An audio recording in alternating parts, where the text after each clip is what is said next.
یہ آیت کریمہ کا روشن واضح ترجمہ ایک مرتبہ پھر اسے تفسیری الفاظ میں سنیے۔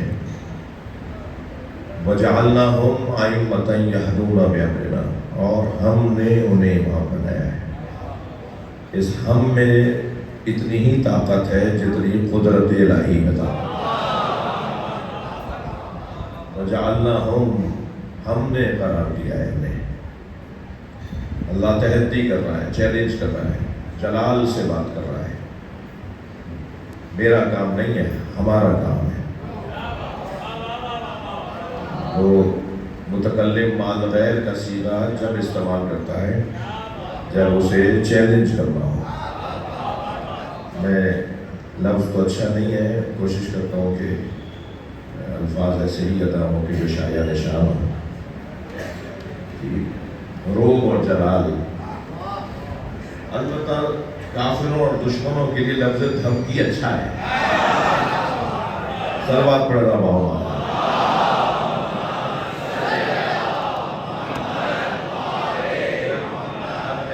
تشریف فرما ہے، ممبری لوگ بھی بیٹھے ہیں تو اور بہتر کر دیتا ہوں، اللہ دھمکا رہا ہے۔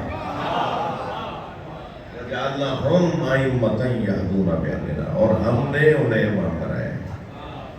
تو اللہ کا بنایا ہوا کسی اور کے بس کی بات نہیں ہے کہ اس کو ہٹائے۔ نہ ماننے والے ملیں گے، اور ایسے بدبخت ہیں نہ ماننے والے کہ اللہ کے بنائے ہوئے کو نہیں مانتے تو پھر ہر نااہل کو مانتے ہیں۔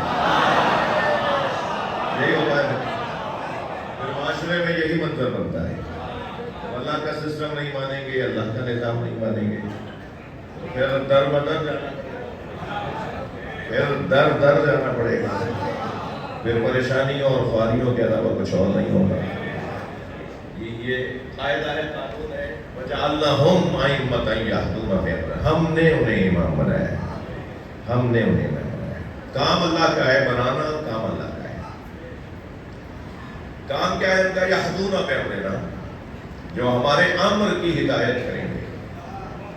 جی، امر کی ہدایت کرنا ان کا کام ہے۔ یہ اب تم نے تاریخ میں دیکھ لیا ہوگا کہ فرشتہ وہی لاتا تھا، جبریل وہی لاتے تھے، تو ادھر تو اللہ کہہ رہا ہے یہ ہمارے امر کی ہدایت کریں گے۔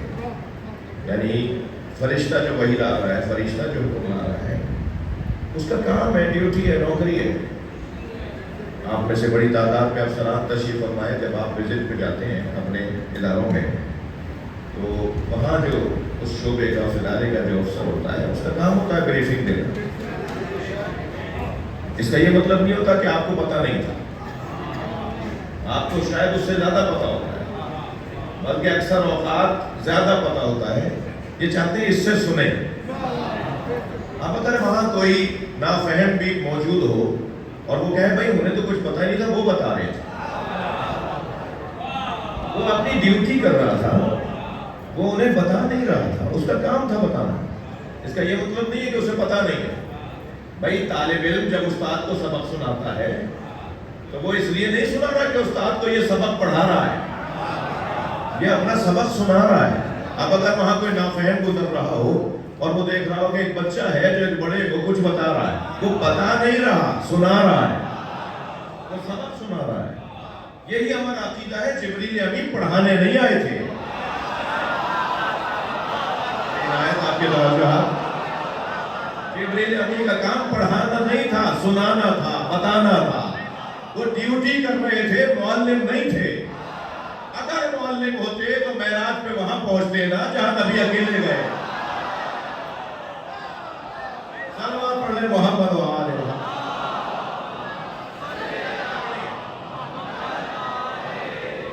سرکار جب معراج پہ تشریف لے گئے، سدرۃ المنتہا فکان قاب قوسین او ادنیٰ وہو بالافق الاعلیٰ۔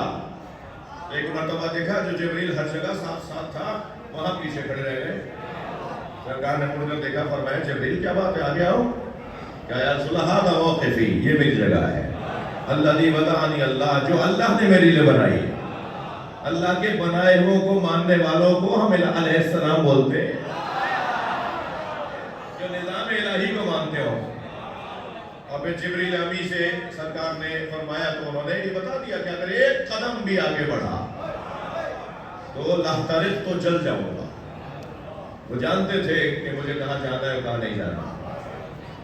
اگر ہر شخص اپنی حدیں پہچاننے لگے کیا ضرورت آ رہی ہے اسے رضی اللہ کہنے کی, اسے علیہ السلام بولیں گے. ہر شخص کو اپنی حدیں پہچاننی چاہیے. جس کی جو حد ہے وہ جانتا ہو میری حد کیا ہے, اور حد اپنی حد پہچاننا بہت بڑا ہنر ہے. تو یہدون کہتے ہیں نا, وہ اللہ سے ڈائریکٹ لینے والے لوگ ہیں.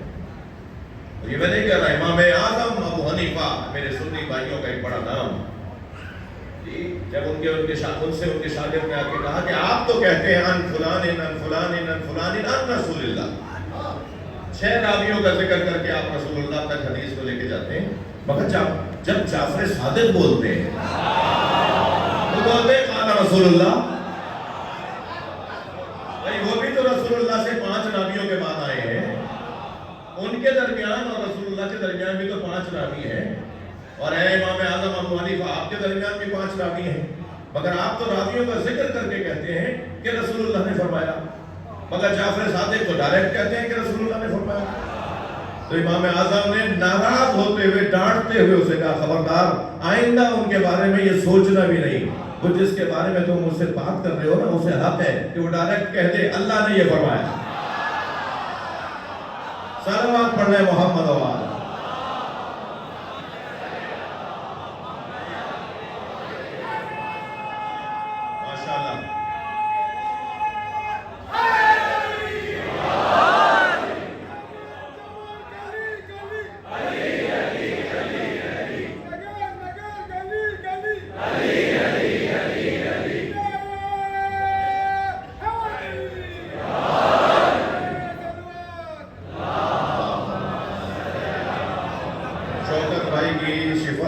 سلامتی کے لیے بلند سلوات.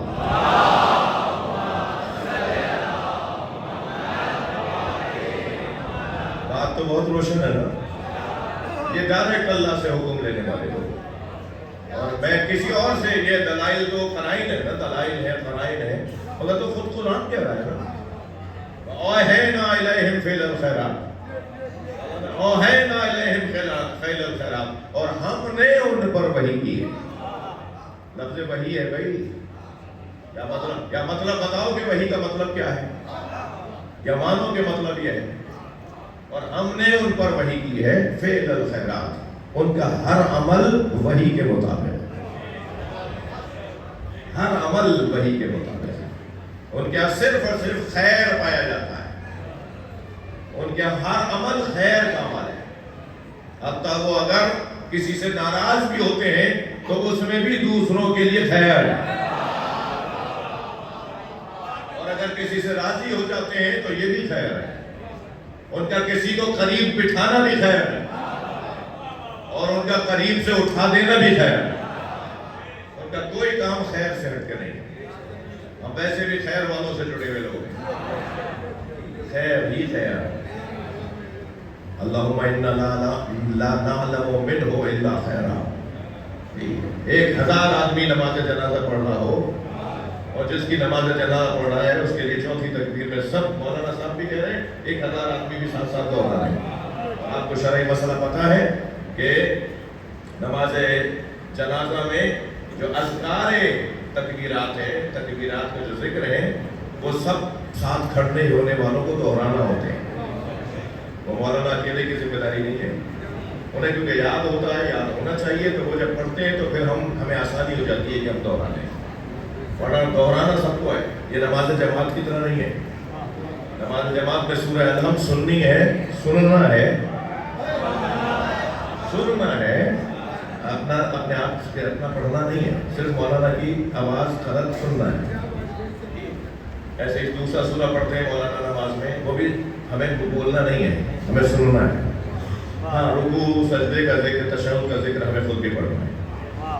پھر اگر تیسری یا چوتھی رکعت کے اندر ہم جماعت میں شامل ہیں تو پھر ہمیں قیام کا ذکر بھی خود پڑھنا ہے. مولانا بھی پڑھیں گے, ہمیں بھی پڑھنا ہے. لیکن نماز ناراض ہو رہے ہیں, نماز جنازہ میں جو ذکر جنازہ ہے، جو تکبیرات کے ذکر ہیں، وہ سب سننے والوں کو دہرانا ہے، ساتھ ساتھ پڑھنا ہے۔ اب یہ ایک ہزار نمازی اور مولانا قبلہ وہ ایک جنازے کی نماز پڑھ رہے ہیں، اور یہی نہیں، ہر جنازے کی نماز، ہر آدمی کے لیے اجتماعی بیان۔ اب میں اجتماعی بیان کہہ رہا ہوں، جھوٹ نہیں بول رہا، میں یہ نہیں کہہ رہا اجتماعی جھوٹ، اجتماعی بیان۔ کیا بولتے ہیں؟ اللہم انا لا نعلم منہ الا خیرا، یا اللہ اس آدمی کے بارے میں ہم خیر کے علاوہ کچھ نہیں جانتے۔ ابھی ایک دن پہلے اس سے لڑ کر آئے تھے،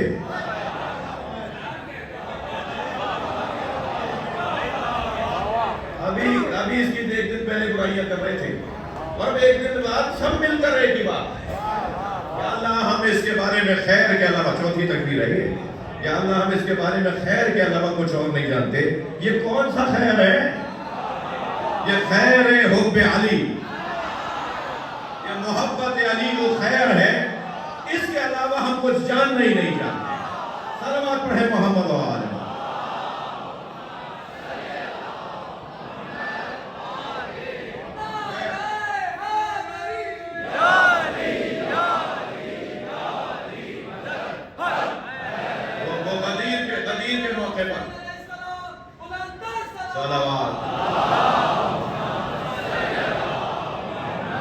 قدیر کے موقع پر بھی جب سرکار نے فرمایا تھا نا، جو آگے چلے گئے انہیں واپس بلاؤ۔ اچھا میں تو سوچتا ہوں کہ یہ کون تھے جو آگے چلے گئے؟ فرمایا جو آگے چلے گئے انہیں واپس بلاؤ، جو پیچھے رہ گئے ان کا انتظار کرو۔ تو مؤذن نے پوچھا یا رسول اللہ کیا کہہ کر بلاؤ؟ تو حضرت نے فرمایا کہو حی علی خیر العمل۔ یہ اعلان ہے ولایت علی۔ یہ اس وقت جو میں بات کر رہا ہوں اور آپ سن رہے ہیں، یہ خیر سن رہے ہیں، خیر بولا جا رہا ہے۔ صلوات پڑھ لیں محمد و آل۔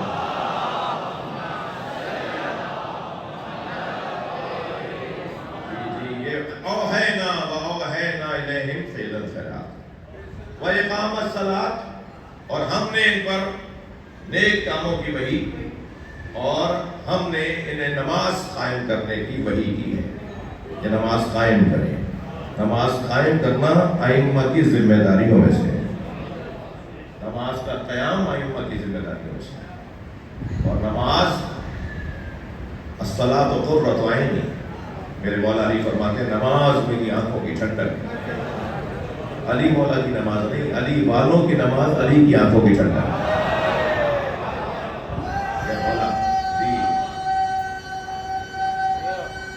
ماشاءاللہ، مولا علی کے چاہنے والے جب نماز پڑھتے ہیں تو مولا علی کی آنکھوں کو ٹھنڈک پہنچتی ہے۔ یہ بزرگ تو سب نمازی بیٹھے ہوئے ہیں، جو جوان کبھی کوتاہی کر جاتے ہوں تو ان کی توفیقات میں کہ وہ نمازی رہے، نماز چھوڑے نہیں، اس دعا کی قبولیت کے لیے بلند صلوات۔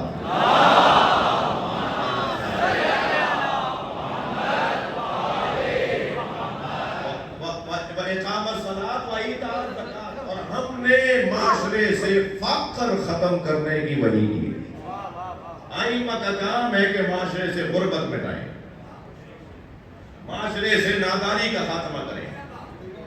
ائمہ کا کام ہے کہ وہ معاشرے سے مانگنے والوں کو دینے والوں میں تبدیل کریں۔ جب خود کفیل ہوں گے، مستغنی ہوں گے، صاحب ثروت ہوں گے، پیسہ ہوگا، غربت نہیں ہوگی، فقر نہیں ہوگا، تو مانگے گی کیوں؟ البتہ کچھ لوگ ہیں جو عادت سے مجبور ہیں، سب کچھ ہونے کے باوجود بھی مانگنے کی عادت ہے، اور ایسے لوگوں کو ائمہ پسند نہیں کرتے، شدید برا مناتے ہیں ائمہ اہل بیت ان لوگوں سے کہ جو اپنے جیسوں کے آگے ہاتھ پھیلاتے ہیں۔ اپنے جیسوں کے آگے ہاتھ پھیلانے والا اللہ کی شکایت لگا رہا ہوتا ہے۔ حدیث سنائیے میں نے، وہ اللہ کی شکایت لگا رہا ہوتا ہے۔ تو میں بات کرنی تھی تو اسی سے کرتے ہیں نا جسے دینا ہے، جو دینے والا ہے اسی سے بات کرو، اور پھر جس کے پاس مصلی بھی ہو اور عزا خانہ بھی ہو، مصلی بھی ہو اور علم بھی ہو، اللہ سے بات کرنے کے بعد اور بات بھی کرے تو درود پڑھ کے تاکہ توسل بھی ہو جائے۔ تو کیسے ممکن ہے کہ اس کے پاس دولت نہ آئے؟ اور ان بچوں جوانوں کو بتا رہا ہوں کہ دولت پیسے کو نہیں کہتی. ہم نے بڑے دولت مند دیکھے ہیں جن سے زیادہ ذلیل نہیں دیکھے، اور ہم نے کچھ دیکھے کہ جو سوکھی روٹی کھا رہے تھے ان سے زیادہ عزیز نہیں دیکھے. یہ دولت کیسے کہتے ہیں؟ صلوات پڑھیں محمد و آلہ.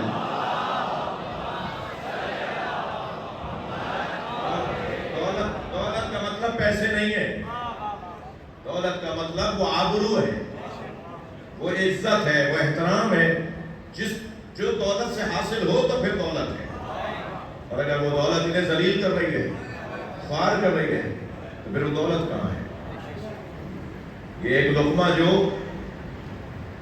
محتاجی کے ساتھ اور ذلت کے ساتھ حلق سے اترے، وہ لقمہ ذلت کا لقمہ ہے. اور وہ جو سوکھی روٹی عزت کے ساتھ نصیب ہو رہی ہے، اس سے بڑی دولت کوئی نہیں ہے.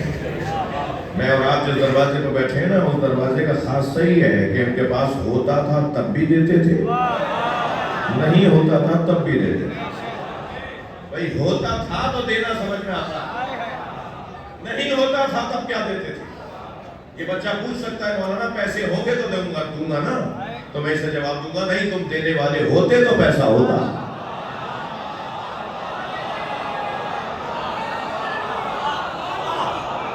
دینے والے بنو تو اللہ تمہیں دے، اور پھر تم واسطہ فیض بن جاؤ. صلوات پڑھ لے محمد. بہت بڑا مجمع ہے ماشاءاللہ، ایک بلند صلوات ہو.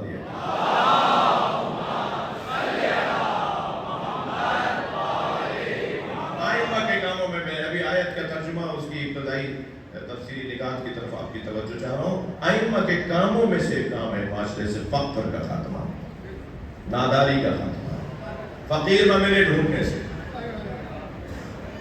فقیر حلیے میں اگر کوئی نظر آئے تو ضروری نہیں ہے وہ فقیر ہو. یہ اولیاء کا طریقہ ہے، سادہ رہتے ہیں جی، سادہ کپڑوں میں رہتے ہیں. سادہ کپڑوں میں دیکھ کر کسی کو فقیر مت سمجھیے گا، مہنگے کپڑوں میں دیکھ کر کسی کو امیر مت سمجھیے گا. ہم نے بڑے مہنگے کپڑوں میں لوگوں کو دیکھا جو علاقے کے یتیم نکلے، اور ہم نے بڑے فقیر کپڑوں میں لوگوں کو دیکھا جو اللہ کے ولی نکلے. یہ کوئی فیصلہ نہیں ہے کہ جو بڑی گاڑی سے یا مہنگے کپڑوں والا ہو اور مہنگے دسترخوان والا ہو وہی بڑا آدمی ہو.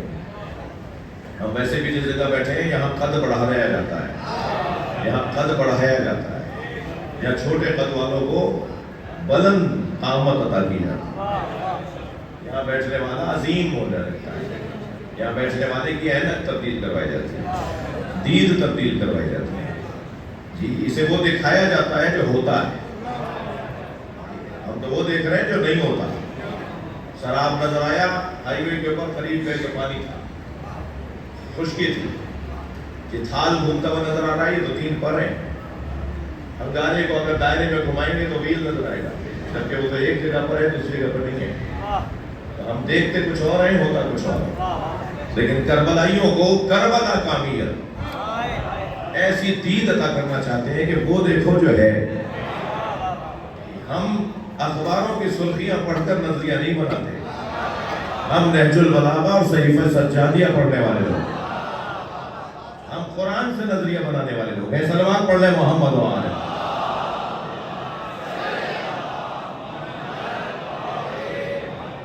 فقر کا خاتمہ، معاشرے سے ناداری کا خاتمہ، یہ ائمہ کے کاموں میں سے کام ہے. تو پھر میں تو امام کا ماننے والا ہوں نا، ہم ائمہ کے ماننے والے ہیں نا. تو اگر ہم ائمہ کے ماننے والے ہیں اور یہ ائمہ کو اللہ نے ایک کام دیا ہے، تو اگر ہم وہ کام کریں گے تو ائمہ خوش ہوں گے یا نہیں؟ اگر ہم معاشرے سے فقر کا خاتمہ کریں، ناداری کا خاتمہ کریں، لوگوں کو محتاجی سے نکالیں، لوگوں کو ذلت اور خواری سے نکالیں، 50,000 طرح سے کام ہو سکتے ہیں، 85 کام ہو سکتے ہیں جس سے معاشرے سے فقر ختم ہو سکتا ہے، ناداری ختم ہو سکتی ہے. البتہ بہت ساری باتیں ہیں جو ہمارے معاشرے کی بیماریوں میں سے بیماریاں ہیں. کبھی آگے ضرورت پڑی اور محسوس کیا کہ اسے بیان کرنا چاہیے تو شاید بیان بھی ہو. ائمہ کے کاموں میں ایک کام یہ کہ وہ معاشرے سے فقر کو ختم کرنا چاہیے، غریب نہیں دیکھنا چاہتے کسی کو. کمال ہے اس طرح کا، کھانے کو کچھ بھی نہ ہو مگر امیر ہو، جو محتاج نہیں ہوتا. میں تم سے کیوں مانگوں، میرا تو مولا ہے. میں اس سے کیوں نہ مانگوں جس سے سب مانگتے ہیں. یہ کیفیت جو ہے نا وہ انسان کو امیر بناتی ہے. اور آخری صفت جسے اللہ امام بناتا ہے وَكَانُوا لَنَا عَابِدِينَ، اور وہ فقط ہیں ہمارے بندے، یہ صرف اللہ کی بندگی کرتے ہیں. ان 5 مجلسوں میں میرے عزیزوں میں نے تمہید لی، اور تمہید میں بھی مجھے آدھا گھنٹے سے زیادہ لگ گیا. یہ خمسہ اس میں سوچا یہ ہے، اللہ مجھے توفیق عطا فرمائے. یہ امام زین العابدین علیہ الصلوۃ والسلام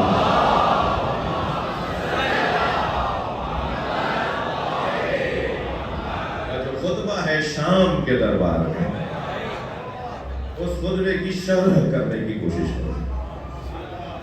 اس خطبے میں جو امام نے الفاظ استعمال کیے ہیں، جو خطبہ حضرت نے دیا ہے، اس میں جو حضرت کے لفظ ہیں وہ ان کے اوپر ذرا غور کیا جائے کہ حضرت نے کیا فرمایا ہے.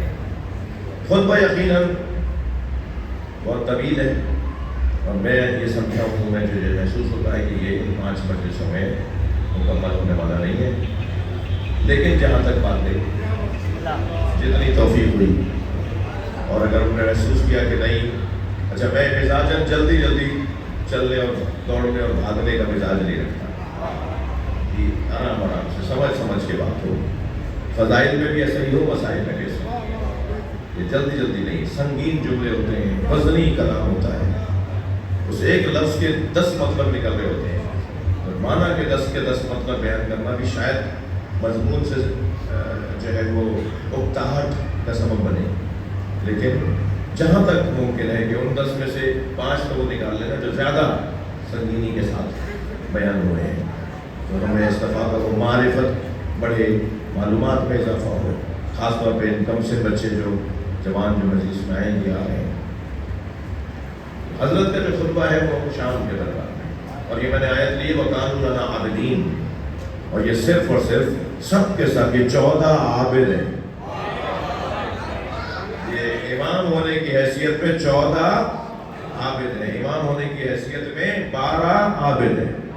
یہ سب عابد ہیں، یہ سب کاظم ہیں، یہ سب تقی ہیں، یہ سب نقی ہیں، یہ سب رضا ہیں، یہ سب عسکری ہیں، یہ سب ہی تو مہدی ہیں، یہ سب کے سب باقر ہیں، یہ سب کے سب صادق ہیں، یہ سب حسین ہیں، یہ سب امام مجتبیٰ ہیں، اور یہ سب علی ہیں. اور اگر آپ آمد آئے تو جملہ کہو یہ سب فاطمہ ہیں. حدیث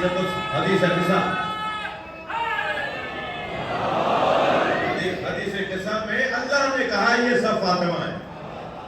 آپ دوبارہ حدیث قصہ کو جا کے دیکھیے گا، جب جبریل امین نے پوچھا نا یا رب ومن تحت القصہ، اے اللہ چادر میں کون ہے، تو اللہ نے کیا جواب دیا؟ ہم اہل بیت النبوہ وما نحن رسول اللہ ہم فاطمہ وابوہا.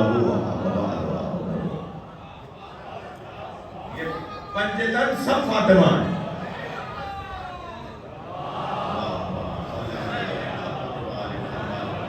میرے بھائی نے شاید باہر سے نعرہ لگایا تھا، دوبارہ لگائیے.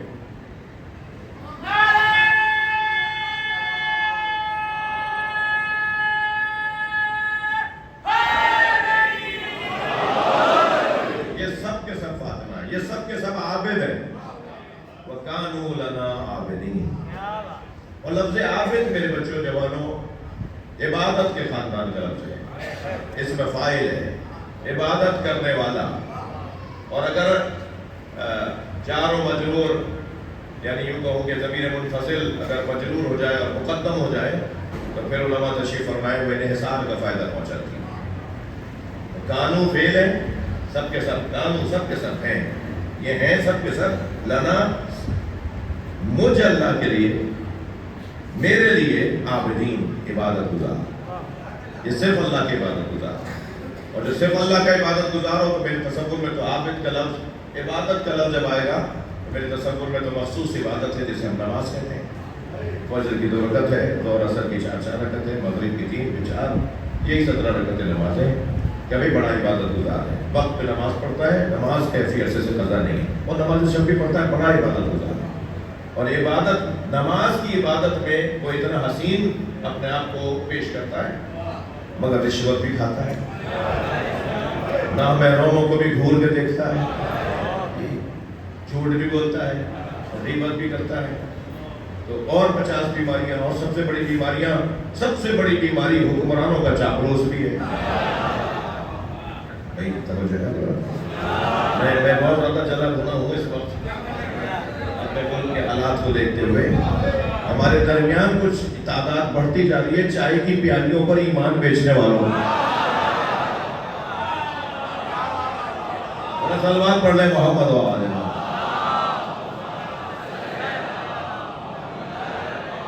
یہ بہت خطرناک ماحول ہے، اپنے اصول ہیں، ہمارے عقائد ہیں، ہمارے نظریات ہیں۔ ہم توہین کرنے کو پسند نہیں کرتے، مگر بنی امیہ کی تعظیم بھی نہیں کریں گے۔ ہم توہین کرنے کو پسند نہیں کرتے، مگر آئیڈیل ہمارے نزدیک اہل بیت ہیں۔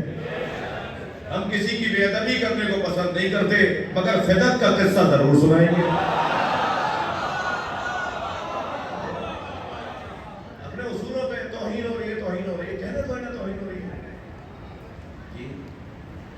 یزید ابن فلاں، بھائی تم نام بتا دو، ہم نام بتاتے ہیں تو ایف آئی آر کروا دو۔ ابا کا نام تم بتا دو،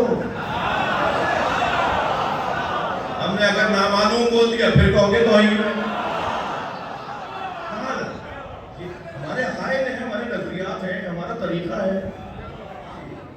اب تمہارا تو کوئی پتہ ہی نہیں ہے نا، کل تم یزید کو بنا دو صحابی، اور کہو صحابی کی توہین کرے، غلط ہے۔ صحابی کی توہین کرنا سزا ہے اس کے بعد، تم جسے چاہو صحابی بنا دو۔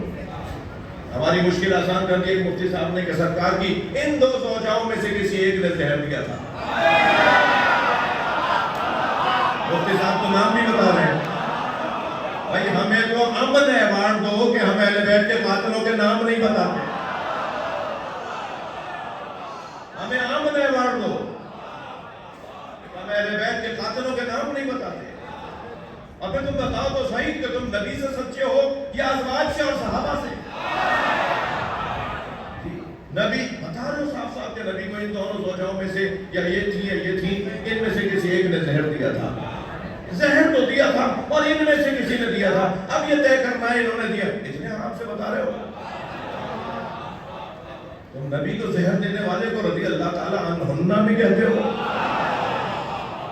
کہاں جائیں ہم نہیں چاہتے توہین کرنا اور پسند نہیں کرتا، میں ان لوگوں میں سے ہوں جو بے تکی کی باتیں کرنے والے، بگڑی ہوئی باتیں کرنے والے، الجھے ہوئے دماغ سے بات کرنے والے، نامعقول گفتگو کرنے والے لوگوں کو پسند نہیں کرتا۔ ہم اہل سنت کے مقدسات کی توہین کو جائز نہیں سمجھتے۔ اگر اس کا یہ مطلب ہے کہ تحقیق بیان نہیں ہوگی، اچھا تم بیان نہیں کرو گے تو کیا ہندو نہیں کرے گا بیان؟ عیسائی نہیں پڑھے گا؟ غیر مسلم کچھ نہیں لکھے گا؟ یہ باتیں تو لکھی نہیں ہے نا کتابوں میں۔ اور واللہ میں غیر ذمہ دار نہیں ہوں، واللہ میں غیر ذمہ دار نہیں ہوں۔ ہم جب کبھی قرآن کے واقعات کو پڑھتے ہیں یا تاریخ کے واقعات کو پڑھتے ہیں، اس سے ہماری مراد ہرگز تمہاری دل آزاری نہیں ہے، اپنی اصلاح ہے۔ بار بار دہراؤ تاکہ بھولنے نہ پاؤ۔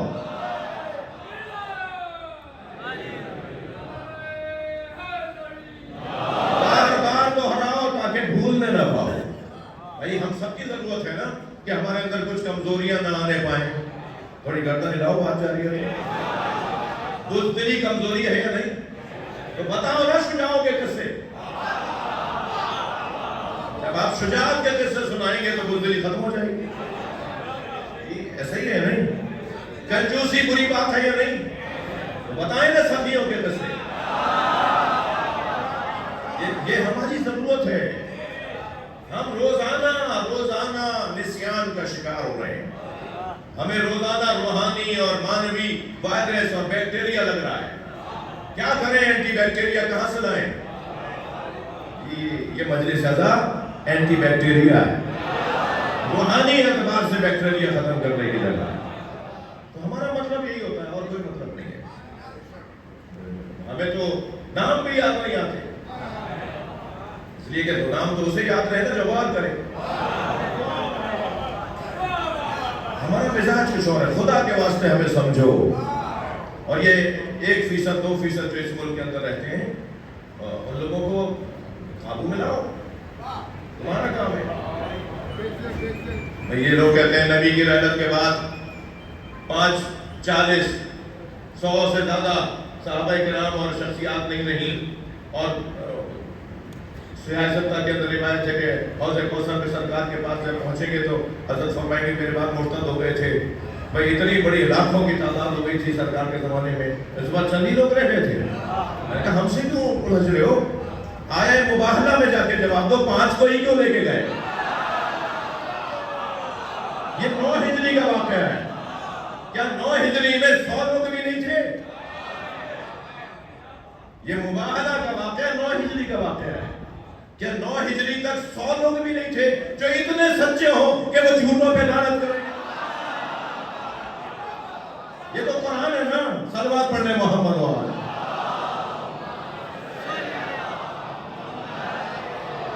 وَمَنْ حَاجَّكَ فِيهِ مِنْ بَعْدِ مَا جَاءَكَ مِنَ الْعِلْمِ فَقُلْ تَعَالَوْا نَدْعُوا أَبْنَاءَنَا وَأَبْنَاءَكُمْ وَنِسَاءَنَا وَنِسَاءَكُمْ وَأَنفُسَنَا وَأَنفُسَكُمْ ثُمَّ نَبْتَهِلْ فَنَجْعَلْ لَعْنَتَ اللَّهِ عَلَى الْكَاذِبِينَ.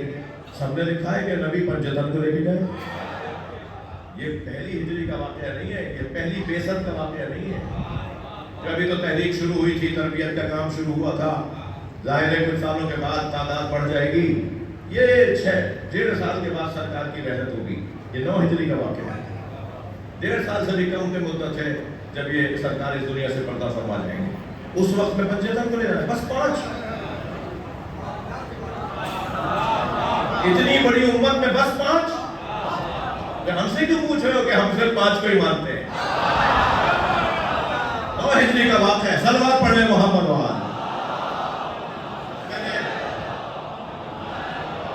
اپنے مزاج سے ہٹ کے کچھ باتیں کر دی. ایک بلند صلوات پڑھے نبی کی.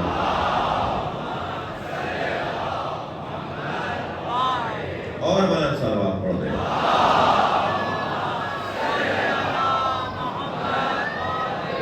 وہ جو خطبہ میرے مولا نے دیا, وہ خطبہ خود مکمل خطبہ جب آپ سن لیں گے اور مجھے توفیق ہوگی پڑھنے کی تو وہ مکمل خطبہ بتائے گا. وَكَانُوا لَنَا عَابِدِينَ. صرف نماز پڑھنے والا عابد نہیں ہے, صرف بر وقت روزہ رکھنے والا اور ماہ رمضان کے روزے رکھ لینے والا صرف عابد نہیں ہے. عبادت کی پھر قسمیں, عبادت کی پھر کیفیات ہے.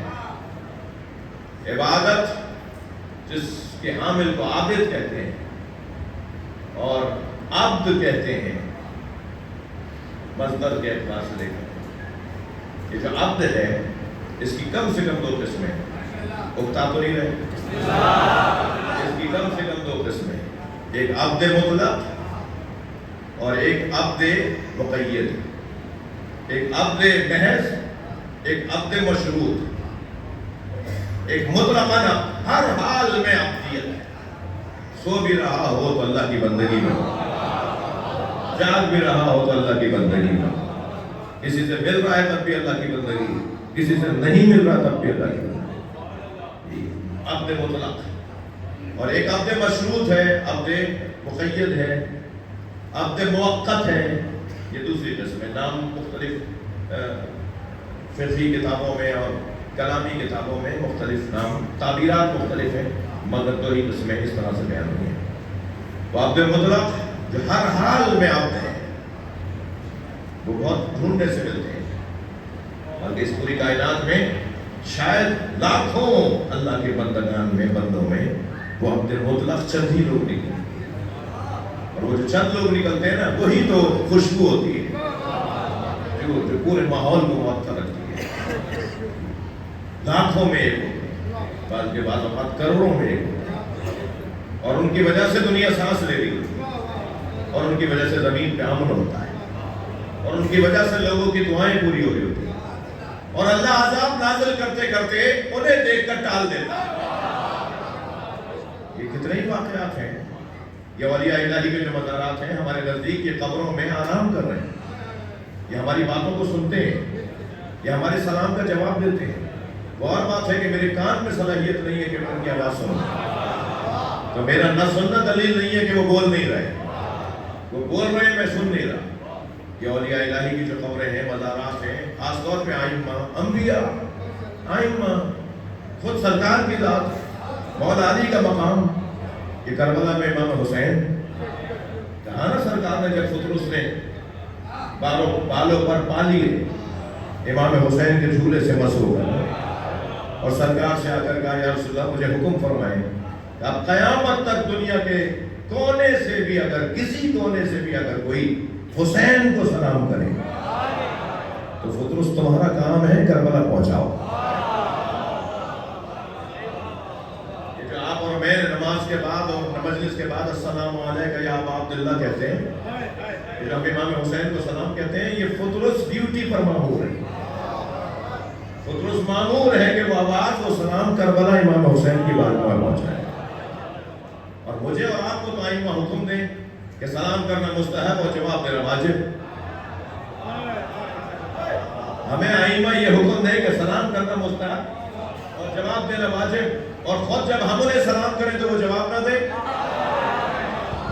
وہ جواب دیتے ہیں۔ یہ اور بات ہے کہ میں سن نہیں پاتا، اور کیسے سمجھوں کہ انہوں نے جواب دے دیا؟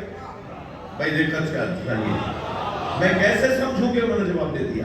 سلام کا مطلب ہے سلامتی، زندہ ہوں تو جواب تو دیا، مطمئن ہوں تو جواب دیا ہے نا۔ صلوات پڑھنے محمد و آلہ۔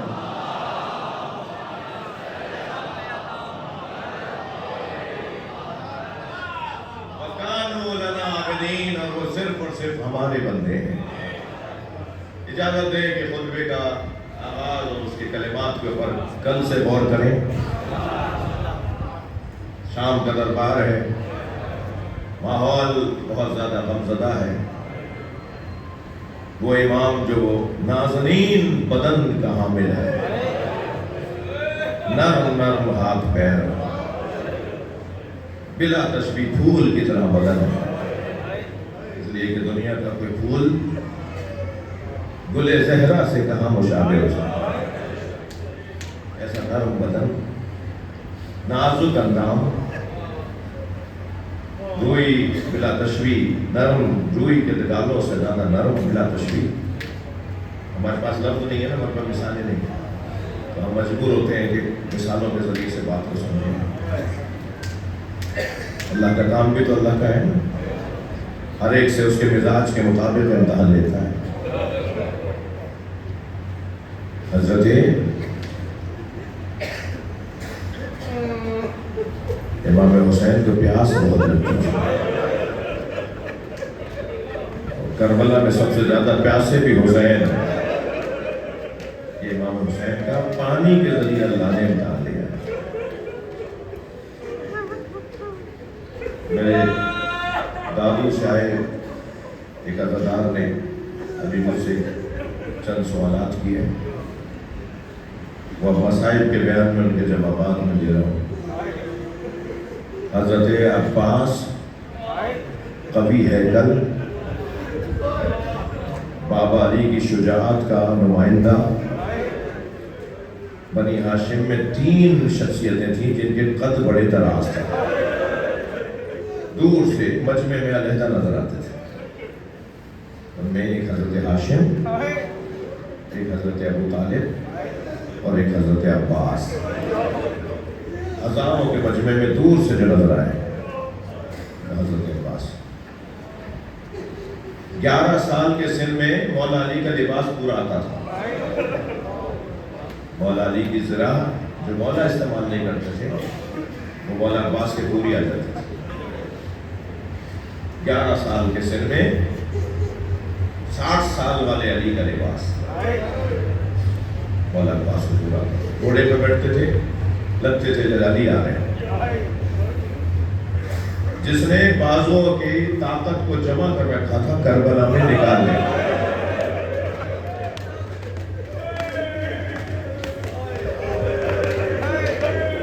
بھائی کوئی نابینا اگر آنکھوں کا گناہ نہ کر رہا ہو، کوئی نابینا آنکھوں کا گناہ نہ کر رہا ہو تو یہ کیا فضیلت ہے؟ فضیلت تو اس کے لیے بنائی گئی نا جس کے پاس آنکھیں ہوں اور وہ آنکھوں کا گناہ نہ کر رہا ہو، جس کے پاس کچھ کرنے کی صلاحیت ہو اور وہ یہ کہہ کر اس صلاحیت کا اظہار نہ کرے کہ میرا مولا روک رہا ہے.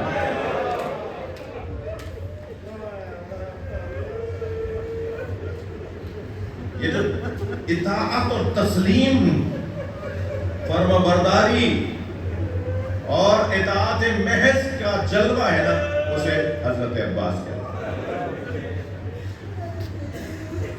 سب کچھ کر سکتا ہوں مگر مولا کہہ رہے نہیں کرنا. اچھا مولا کیوں کہہ رہے ہیں؟ مولا نے کیوں نہیں اجازت دی؟ سمجھنے کی ضرورت ہے نا مجھے. کربلا ہدایت کا چراغ، کربلا نجات کی کشتی. کربلا صرف سن 61 ہجری کے لیے برپا نہیں ہو رہی تھی. حسین مولا نے حل میں ناصرین ینصرنا صرف میدان کربلا میں موجود لوگوں کے لیے نہیں کہا تھا. امام حسین نے کوئی ہے جو ہماری مدد کرے؟ یہ آواز لگائی تھی قیامت تک کے لیے. کربلا سن 61 ہجری میں شروع ہوئی ہے. کربلا تو چلے گی ابھی قیامت تک. کربلا کے اچھے شاگردوں میں ایک شاگرد ابھی شہید ہوئے ہیں، سید علی خامنئی کربلا کے ایک اچھے شاگردوں میں سے ایک شاگرد جنہوں نے اپنے کربلائی ہونے کو ثابت کیا. کربلا تو جاری ہے. اگر کربلا سن 61 ہجری میں ختم کرنی تھی تو حضرت عباس بازوؤں کا زور دکھاتے، کیونکہ کربلا کو تو آخر تک لے جانا تھا. اگر کربلا آخر تک نہیں آتی تو امام بارگاہ کیسے ہوتا؟ آج اس گھرانے کی مظلومیت پر میں اور آپ یہاں کچھ لینے کیوں آتے ہیں؟ ہم سب یہاں کچھ لینے آئے ہوئے ہیں، معرفت لینے آئے ہیں، علم لینے آئے ہوئے ہیں، قرآن سمجھنے آئے ہوئے ہیں، اپنے آپ کو بہتر انسان بنانے کے لیے آئے ہیں، اپنے نظریات کو پختہ کرنے کے لیے آئے ہیں. نظریات میں کمزوری رہ جائے تو اسے بہتر کرنے کے لیے آئے ہیں. یہ کربلا کی وجہ سے ہے. کربلا میں کپڑے کا خیمہ جلایا تھا، اب پوری دنیا میں RCC کے خیمے بن گئے. یہ امام بارگاہ کربلا کا خیمہ ہے. اب کبھی ہم یہ خیمہ تصور کر لیتے ہیں مولا عباس کا ہے. جب مولا عباس کے مسائل سناتے ہیں تو اتنی دیر کے لیے حضرت عباس کا خیمہ ہو جاتا ہے. کبھی یہی امام بارگاہ حضرت قاسم کا خیمہ ہو جاتا ہے. کبھی یہی امام بارگاہ حضرت علی اکبر کا خیمہ ہو جاتا ہے. اور کبھی عزاداروں یہ امام بارگاہ امام حسین کا خیمہ ہو جاتا ہے. اور ایک خیمے کا اور میری بہنیں تصور کریں، مجلس میں خواتین بھی تشریف فرما ہے، کبھی یہ امام بارگاہ جناب زینب کا خیمہ ہو جاتا ہے.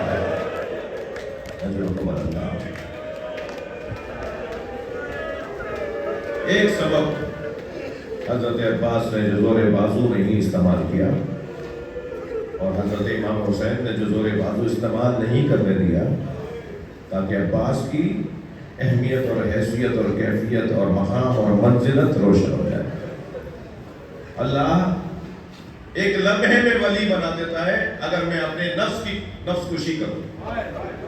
میں اگر اپنی ذات کی نفی کروں نا، کہیں بیٹھا ہوں تکبر کرنے کی جگہ مل گئی، فلاں کو ذلیل کرنے کا موقع مل گیا، ابھی ایک لمحے میں ملنے والوں کو ذلیل کر سکتا ہوں. آفیسر ہوں بھائی، جاگیردار ہوں بھائی، پیسے والا ہوں، میں اپنے پر رکھ کر بات کر رہا ہوں. لیکن اس وقت اگر میں برداشت کر گیا کہ نہیں یہ اللہ کا بندہ ہے، اس کے کپڑے پھٹے ہوئے ہیں مگر یہ ذلیل نہیں ہے، اس سائیکل پر آیا ہے مگر یہ جناب زہرا کا محب ہے، اس کی چپلیں ٹوٹی ہوئی ہیں مگر یہ حسین بولتا ہے، اور پھر انسان ہے، مجھے اسے ذلیل نہیں کرنا. اور اپنے آپ کو میں نے ضبط کر لیا، اپنے آپ کو سنبھال لیا. یقین جانیے میرے بچوں جوانوں، اسی ایک لمحے میں اللہ کی مکمل رحمتیں توجہ کر، اسی ایک لمحے میں دعا بھی مانگ لیا. جب کبھی یہ ضبط کر کے اپنے اختیارات کا غلط فائدہ نہ اٹھا کر، برداشت کر کے، نفس کو قابو میں لا کر کسی کی آبرو اور عزت بچانے کی کوشش کی جاتی ہو ہماری طرف سے، اس وقت اللہ سے دعا بھی ہے. اللہ اس وقت مکمل توجہ کرتا ہے. اب اگر میں اور آپ ایک مرتبہ ایسا کریں، بڑے واقعات ہیں، اس وقت مصائب کا بیان ہے کہ کئی اللہ کے ولیوں نے بتایا کہ ہمیں ایک لمحے کے ضبط کرنے کی وجہ سے اللہ نے ہماری آنکھوں سے حجاب ہٹا دیا، ہمیں حقیقت دکھا دی. اور جسے حقیقت نظر آ جاتی ہے اس کے گلے میں چھری بھی چلا دو تو وہ وہی بولے گا جو اس نے دیکھا. کتنا ہی آپ دنیا کہتے رہے کہ یہ نہیں کہو، کہتا میں کیسے نہیں کہوں، میں نے آنکھوں سے دیکھا۔ وہ جب حجاب پڑھتے ہیں نا اولیاء الہی جنہیں فنا فی اللہ کہتے ہیں، عشق کی وادی میں، عرفان کی وادی میں جو کیفیت ہے فنا فی اللہ کی کیفیت، وہ ایک لمحے میں کر کے بھی حاصل ہو جاتی ہے۔ بڑے بڑے اللہ کے ولیوں نے بتایا کہ ہم ایک لمحے میں کہیں سے کہیں پہنچ گئے، ایک لمحے میں شاہ لطیف بننے والا، ایک لمحے میں قلندر بننے والا۔ ان سارے قلندروں سے پوچھو عباس کا مقام کیا ہے؟ ایک لمحہ نہیں ہے، ایک لمحہ نہیں۔ بابا کے سر پہ ضربت لگتی تھی کوفے کی مسجد میں، اور عباس نے ضبط کیا، اس لیے کہ مولا کہہ رہے ہیں ضبط کرو، برداشت کرو۔ بابا کے سر پہ ضربت لگتی دیکھی تھی نا، وہاں ضبط کر گئے تھے، مگر بابا آپ سے تو شرمندہ ہوں، لہذا کربلا میں عباس کے سر پہ گرز لگے گا۔ بابا کو گرز میں نے خود لے دیا۔ مولا عباس کی آنکھ میں تیر لگا تھا، بتاؤں کہاں ضبط کیا تھا؟ جب بھائی حسن کے جنازے پہ تیر لگا۔ اللہ آپ کو کسی در میں نہ لڑائے سوائے دم اہل بیت میں ہمیں رونے رلانے والوں نہ بنائے۔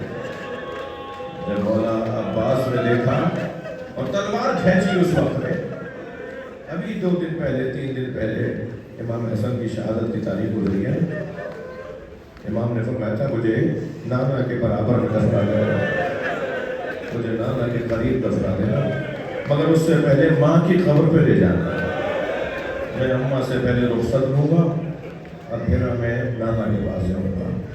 لیکن جب نبی کی قبر کی طرف لانے لگے تو ایک شخص نے جس کا نام مروان ابن حکم ہے، وہ خچر پہ بیٹھ کے بیوی کے پاس چلا گیا، خاتون کے پاس چلا گیا اور جا کے کہا کہ آپ کا جو حجرہ ہے نا، نبی نے دیا تھا نا حجرہ، میراث تو نبی کی تھی نا، نبی کا حجرہ تھا نا، کہ اس کے اندر حسن کو دفنا رہے ہیں، اگر حسن دفنا دیے گئے تو جو 2 اور شخصیات وہاں دفن ہیں ان کا احترام کم ہو جائے گا، تقسیم ہو جائے گا کہ وہاں 2 ہیں تو حسن بھی تو ہیں، کیا روکو جا کے، کیسے جاؤں گا؟ اسی پہ بیٹھ کے جاؤں، خچر پہ بیٹھ کے آ گئی اور پھر آوازیں لگا کے کہا حسین جنازہ روکو، میں نبی کے برابر میں دفن نہیں ہونے دوں گی۔ امام نے فرمایا میرے بھائی کی وصیت ہے، یہ کہہ کر امام نے جنازہ آگے بڑھایا تو کمانوں کے کڑکنے کی آوازیں آنے لگی، کمانوں کے سیدھے ہونے کی آوازیں آنے لگی اور ہزاروں تیر چلنا شروع ہو گئے۔ کچھ دیر کے لیے سوچئے تو صحیح، خاندانی لوگ بیٹھے ہیں، قبیلے والے لوگ بیٹھے ہیں، خاندان اور قبائل والے لوگ بیٹھے ہیں نا۔ ہمارے یہاں تو جنازہ جب جاتا ہے تو بھائی گھر کے مرد جنازہ دفنا کر جب آتے ہیں، بہنیں انتظار کر رہی ہوتی ہیں، گھر کی خواتین انتظار کر رہی ہوتی ہیں، اگر دیر بھی ہو جاتی ہے تو پوچھتی ہیں کہ کیا بات ہے اتنی دیر کیوں ہو گئی؟ ایک پل کی خبر لے رہی ہوتی ہے، اب کہاں پہنچے؟ آپ قبرستان پہنچ گئے ہیں، اب جنازہ دفنا نہیں آئے، پھر خبر آ رہی ہوتی ہے واپس آ رہے ہیں، پھر خبر آتی ہے وہ گلی میں داخل ہو رہے ہیں، پھر دروازے پہ کھڑے ہو کے دعا ہوتی ہے، اور پھر یہ سارے گھر کے محرم مرد گھر میں جاتے ہیں بیویوں کو، خواتین کو پرسہ دیتے ہیں، اور اس مرنے والے اس رحمت کرنے والے کی جو متعلقہ خواتین ہوتی ہیں بھائی بہنوں کو پرسہ دے رہے ہوتے ہیں، محرم مرد محرم عورتوں کو پرسہ دے رہے ہوتے ہیں، اور نامحرم رشتہ دار بھی ہوتے ہیں تو قریب بیٹھ کر کہتے ہیں کہ ہماری طرف سے پرسہ قبول کریں۔ جناب زینب بھی تو انتظار کر رہی ہوں کہ بھائی کو دفنا کے واپس آ رہا، اور جب دروازہ کھلا تو ساری بیویوں کا سوچا ہوا ہمیں پرسہ دیا جائے گا، لیکن کیا دیکھا سامنے سے جنازہ واپس آ رہا ہے، جو سفید کفن میں جنازہ کیا تھا وہ سرخ کفن میں لوٹ رہا ہے۔ سلام ہو جناب زینب پر، بھائی کے بدن سے تیر نکالتی رہی، جن کے مذہب میں رونا جائز ہے تکلف کر کے نہ روئے، مجھے جلدی نہیں ہے پرسہ دیں گے۔ اس وقت میں جناب عباس نے سب سے پہلے تلوار کھینچی تھی اور کہتے ہیں کہ چند قدم اس طرف بڑھے جہاں سے تیر آ رہے تھے تو عقب سے امام حسین کی آواز آئی عباس رکو، مڑ کر دیکھا امام حسین کے چہرے کو، فرمایا پاس تلوار نیام میں رکھو، یہ مدینہ ہے، کربلا نہیں، ہمیں کربلا کا انتظار کرنا ہے۔ یہ برداشت، ادھر طاقت دلوائی جا رہی ہے، ادھر برداشت دلوائی جا رہی ہے۔ تبھی تو باب الحوائج بنے۔ اللہ ایسے ہی مقام نہیں دیتا کسی کو، برابر کا روزہ ہے کربلا میں، جتنا بڑا روزہ امام حسین کا ہے ایسے ہی روزہ حضرت عباس کا ہے، اور جیسے حسین تک پہنچنا ہے نا، اسے عباس تک آنا ہوگا۔ یہ ایسے ہی مقام نہیں بنا۔ کچھ دیر کے لیے سوچئے، بھائی کے جنازے پہ تیر دیکھے تھے تو آنکھ میں تیر لیا ہے، دیکھا تھا نا، مولا وہاں تو کچھ نہیں کر پایا، یہاں تو کر سکتا ہوں، میں اپنی جان تو قربان کر سکتا ہوں۔ اور عزیزانو سنیں گے کیا ہوا؟ امام حسین علیہ السلام کہ اس مجاہد نے جب امام کو آواز دی ہے نا، مولا میرا سلام آخر دیجیے گا، اور امام گھوڑے پہ بیٹھ کر حضرت کی طرف بڑھے ہیں، تو آدھے راستے سے واپس آ گئے، اور بیویوں کے خیمے کے گرد حضرت نے اپنے گھوڑے کو ایک گشت کروایا ہے، اور پھر حضرت عباس کی طرف گئے، 3 مرتبہ آدھے میدان سے واپس آئے۔ کون؟ امام حسین۔ اس روایت کی علت یہ لکھی ہے کہ جب حضرت عباس کی طرف جاتے تھے تو خیال آتا تھا زینب پر حملہ ہو، اس لیے کہ عباس مارا گیا۔